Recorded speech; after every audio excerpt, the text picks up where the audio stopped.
Khoribga, à mi-chemin entre Rabat et Marrakech. Ce paysage lunaire est la plus grande mine de phosphate à ciel ouvert du monde. Extrait sous forme rocheuse, le phosphate est rincé, criblé, puis enrichi jusqu'à l'obtention de ce sable blanc, indispensable à la fabrication de l'acide phosphorique et des engrais phosphatés. Depuis près d'un siècle, l'Office chérifien des phosphates gère cette industrie lucrative qui fait de lui la première entreprise marocaine et le premier exportateur de phosphate au monde, 5 milliards de dollars de chiffre d'affaires en 2014.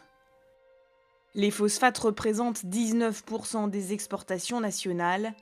L'Office emploie aujourd'hui 21 000 personnes. Le Maroc, plus grande réserve de phosphate du monde, le royaume détiendrait 75% des réserves du globe. 3 bassins miniers sont en exploitation, l'historique de Khoribga, celui de la région de Gantour autour des villes de Youssoufia et Ben Guerir, et le site de Boukra dans le Sahara occidental. Les productions de ces sites sont acheminées vers 3 ports dédiés par voie ferroviaire ou par minéroducs souterrains. Fierté du groupe, le Slurry Pipeline, long de 187 km. Il relie depuis peu le site de Khoribga à Jorf Lasfar. Cet énorme port minier se dresse sur la côte atlantique. Ici, le phosphate brut est transformé en acide phosphorique et en engrais.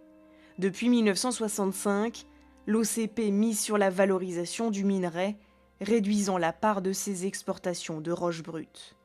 Engrais et acide phosphorique représentent 65% des revenus du groupe.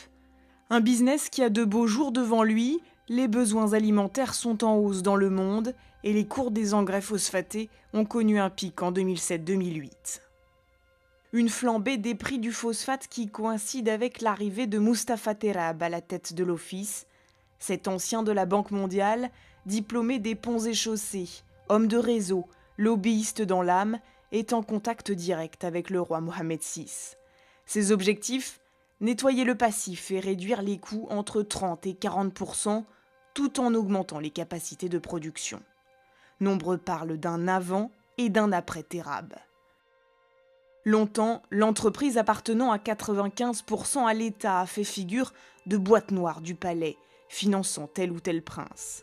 Sous la houlette de Terrab, l'OCP s'est mué d'un établissement public en société anonyme, publiant ses résultats financiers, levant des fonds sur les marchés internationaux, s'engageant pour la croissance durable avec un projet de ville verte à Ben Guerir. Le groupe se positionne aujourd'hui comme un des acteurs avec qui planifier les enjeux du futur, initiateur d'événements d'envergure internationale comme l'Atlantique Dialogue et principal bailleur de fonds de l'IFRI, l'Institut français des relations internationales. Depuis quelques années, l'OCP se montre aussi plus offensif sur le plan commercial. Des bureaux au Brésil, en Inde et prochainement une usine au Gabon.